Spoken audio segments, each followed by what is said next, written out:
Hello students of class 7। आप लोग को सोशल साइंस का क्लास होने जा रहा है, जिसमें सोशल साइंस में सिविक्स, जिसको नागरिक शास्त्र या राजनीतिक शास्त्र के नाम से हम जानते हैं, उसका फर्स्ट चैप्टर है आप लोग को पढ़ना, डेमोक्रेसी एंड इक्वलिटी। इसका मतलब होता है लोकतंत्र और समानता। आज तो आप जानते ही हैं कि विश्व के प्राय सभी देश डेमोक्रेसी का पालन करते हैं, लेकिन पहले ऐसा नहीं था। पहले विश्व के सभी देशों में राजतंत्र था, लेकिन धीरे धीरे आज विश्व के सभी प्राय देश लोकतंत्र का पालन कर रहे हैं, लेकिन उसमें हर देश का अलग अलग कानून है, अलग अलग अपना संविधान है, उसको फॉलो करते हैं। तो आइए हम सबसे पहले डेमोक्रेसी जानते हैं। A system of government in which all the people of a country can vote to elect their representatives. Democracy का जो सिस्टम है, इसमें उस देश का हर नागरिक अपना मत वोट देकर उस देश को प्रतिनिधि का चुनाव करते हैं, और वही प्रतिनिधि सब मिलकर के एक गवर्नमेंट बनाती है जो उस देश पर शासन करती है। ऐसे डेमोक्रेसी का परिभाषा अब्राहम लिंकन के द्वारा जो दिया गया है, ये है लोकतंत्र जनता का, जनता के द्वारा और जनता के लिए शासन है। All the country of the world have some form of government. आप जानते हैं कि विश्व के सभी देश में सरकार होती है। The work of this government is to make law so that the people may live peacefully, earn their livelihood and do such other things of everyday life smoothly। हर देश का सरकार का यह कर्तव्य होता है कि उस देश का नागरिक शांतिपूर्ण माहौल में अपना जीवन जिए, सही तरीके से अपना जीवन भरण पोषण करने के लिए मनी अर्न करे, कमाए और अपने देश का नाम रोशन करे। तो आइए आप लोग को पढ़ना है इवोल्यूशन ऑफ डेमोक्रेसी। इसका मतलब होता है लोकतंत्र का विकास या उत्पत्ति। लोकतंत्र का जन्म कैसे हुआ? तो the evolution of democracy is linked with Europe. सबसे पहले डेमोक्रेसी लोकतंत्र का स्थापना इंग्लैंड में हुआ।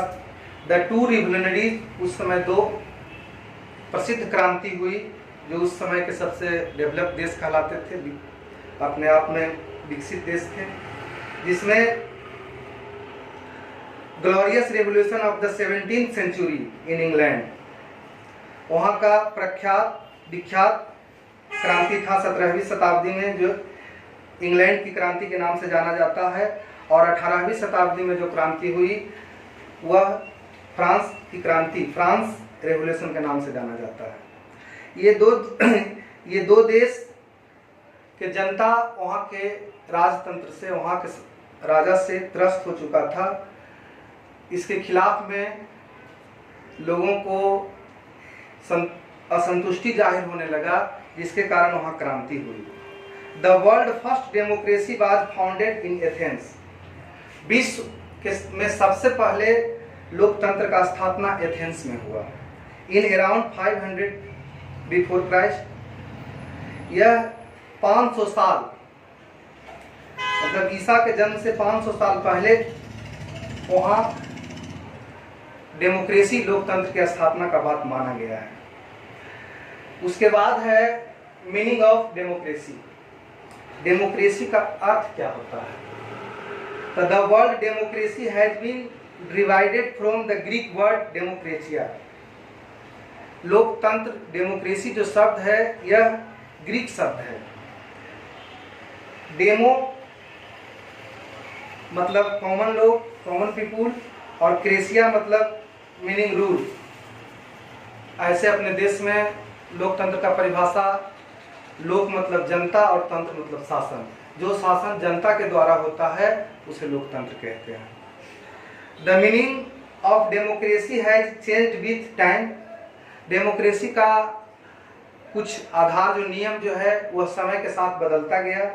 earlier democracy like is one in ancient Greek did not grant voting right to women and selves।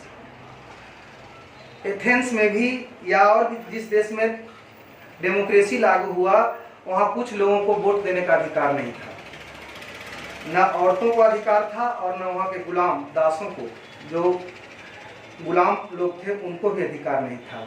But today every citizen in a democratic country enjoy the right to vote and is treated equally. लेकिन आज विश्व के प्राय सभी देश में, चाहे वो पुरुष हों, स्त्री हों, गुलाम हो, कोई भी जाति कास्ट समूह के लोग हों, आज सबको वोट देने का अधिकार है। ऐसे विश्व में सबसे पहले महिलाओं को वोट देने का अधिकार न्यूजीलैंड को दिया गया है। न्यूजीलैंड देश जो है अपने देश में सबसे पहले महिलाओं को वोट देने का अधिकार दिया। उसके बाद United States of America, America का नाम आता है। In a democracy all the powers are visited in the people which they exercise through election and public opinion। Democratic में सबसे पहले जनता की सहमति बहुत जरूरी है। अगर जनता का सहमति नहीं रहेगा तो कोई भी देश में लोकतंत्र सफल नहीं होगा। तो इसलिए जनता की सहमति के द्वारा ही उस देश का कॉन्स्टिट्यूशन, संविधान बनता है। और संविधान में यह रूल है कि हर देश में इलेक्शन हो। अब जैसे यूनाइटेड स्टेट्स ऑफ अमेरिका, वहाँ 4 साल में चुनाव होता है, 4 इयर्स आफ्टर। अपना देश भारत जो विश्व का सबसे बड़ा लोकतांत्रिक देश है, यहाँ 5 इयर्स में चुनाव होते हैं। लेकिन अमेरिका का सर्वेसर्वा वहाँ के प्रेसिडेंट होते हैं और भारत के सर्वेसर्वा जो होते हैं यहाँ प्राइम मिनिस्टर होते हैं। इंग्लैंड के कानून का अनुसरण करके भारत का भी कानून बना था। The rule of law in a democracy treats everyone equality। लोकतंत्र में हर व्यक्ति को समानता का अधिकार मिलता है। लोकतंत्र सबको इक्वल समझता है। All the citizens are equal in the eyes of the law। वहाँ का जो कानून होता है, उस कानून के तहत उस देश का हर नागरिक समान होता है, बराबर होते हैं। ये नहीं कि किसी में भेदभाव होते हैं। पहले भेदभाव बहुत से होते थे, गोरे काले के बीच में भेदभाव होते थे। No one is above the law, not even an elected president. No one can be discriminated against on the basics of his और her caste, race, religion, ethnic group और जेंडर। आप जिस देश के नागरिक हैं, अब वहाँ का अगर धर्मनिरपेक्ष गणराज्य है, तब उस देश का कोई भी व्यक्ति किसी भी जाति का हो, किसी भी धर्म का हो या किसी समुदाय से बिलोंग करता हो, इससे कोई मतलब नहीं रखता है। आप उस देश के नागरिक हैं और आपको भी उस देश का हर अधिकार पाने का हक है। आप चुनाव भी लड़ सकते हैं, आप इलेक्शन फेस कर सकते हैं। अगर आप जीत जाते हैं तो आप उस देश के सरकार चलाने का मौका मिल सकता है। A democratic society removes all kinds of discrimination. लोकतंत्र में किसी भी कीमत पर भेदभाव नहीं होना चाहिए, चाहे वो रंग के आधार पर, भाषा के आधार पर, धर्म के आधार पर या जात के आधार पर नहीं होना चाहिए। All members of democratic society have equal economic opportunity. सबको समाज में आर्थिक रूप से भी समान माना गया है।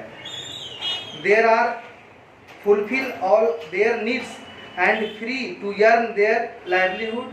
No one takes advantage of other and equal backs are given to all. आप देश में जिस देश के नागरिक हैं कहीं भी रह सकते हैं, कोई भी कार्य कर सकते हैं अकॉर्डिंग टू मेरिट। अगर आपके पास मेरिट है तो आप उस देश के सर्वोच्च पोस्ट भी हासिल कर सकते हैं और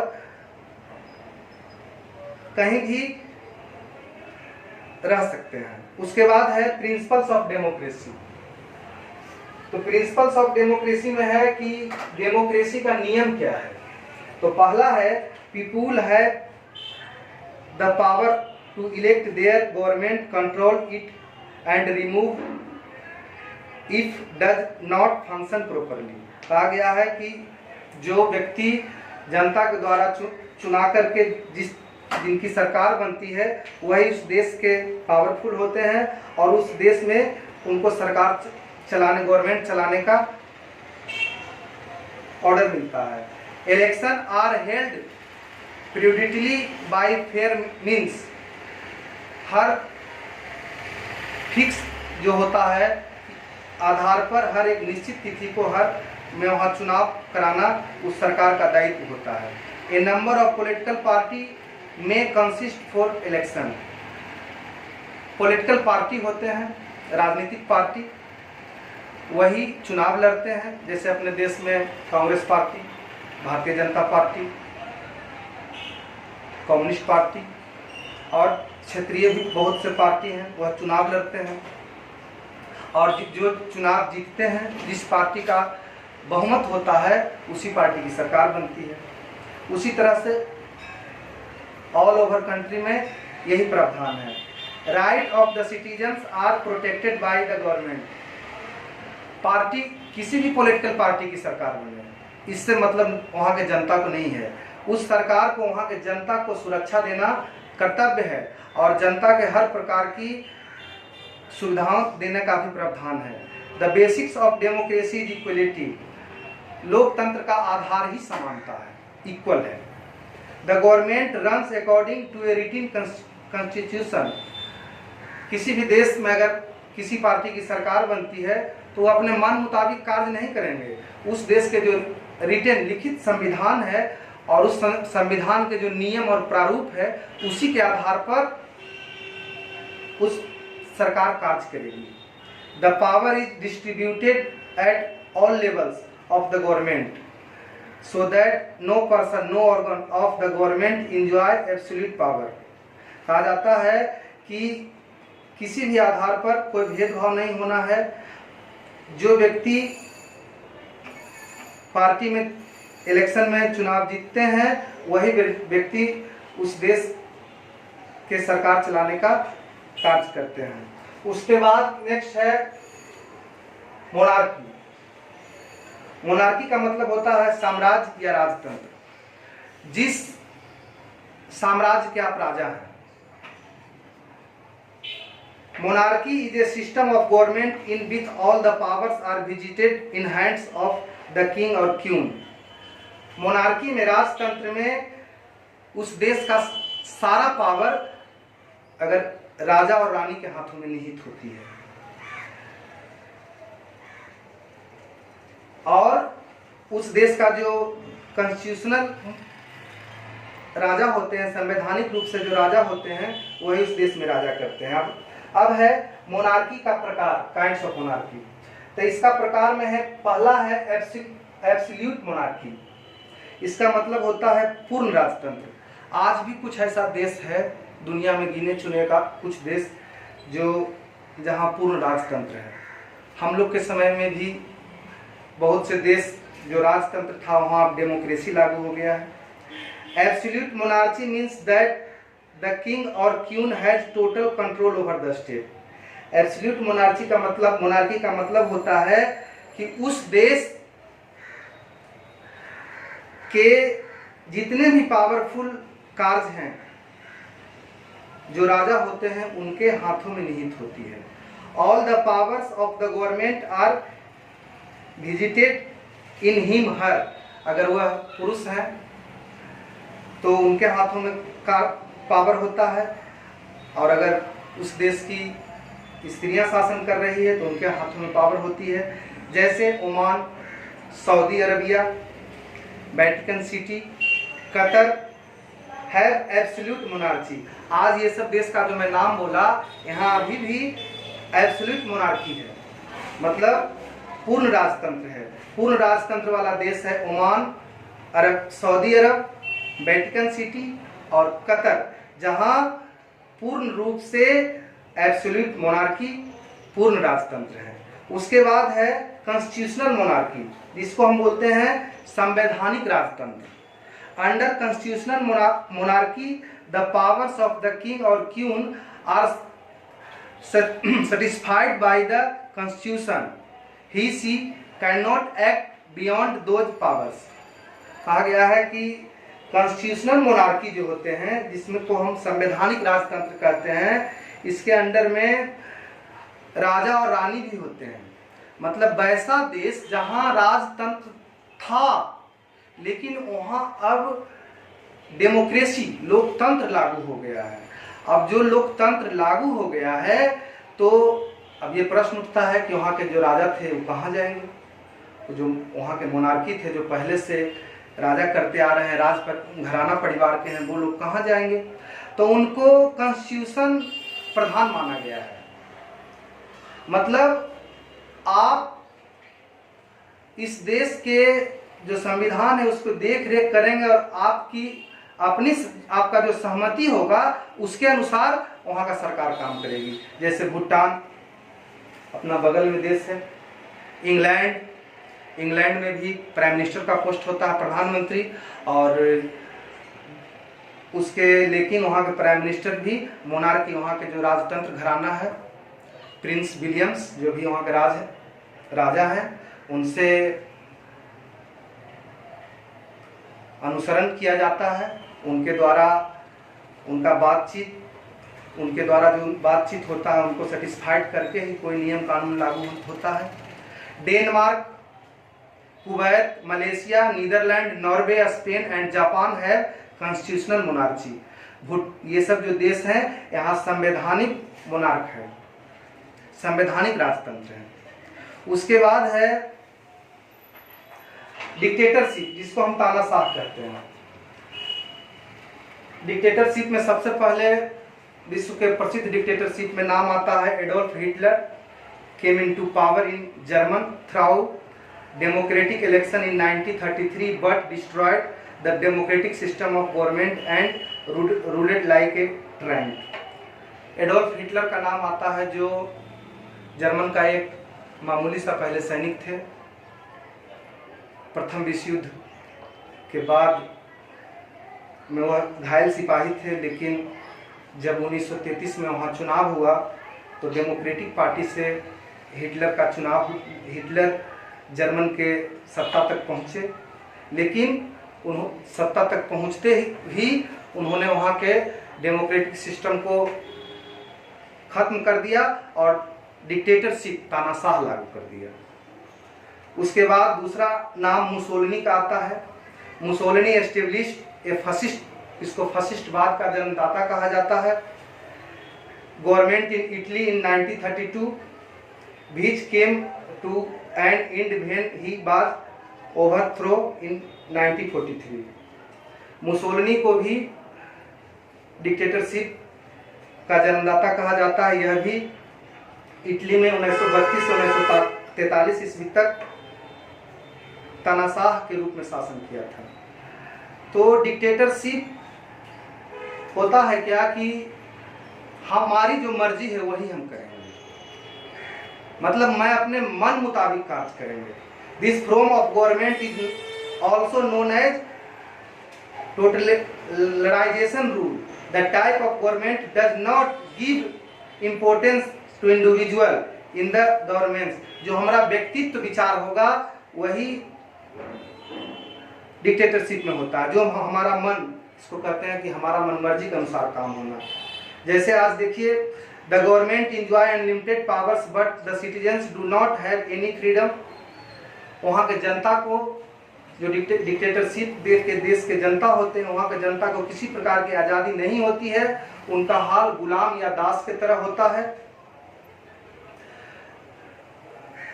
the power to rule rests with one person known as the dictator। such power is obtained forcibly।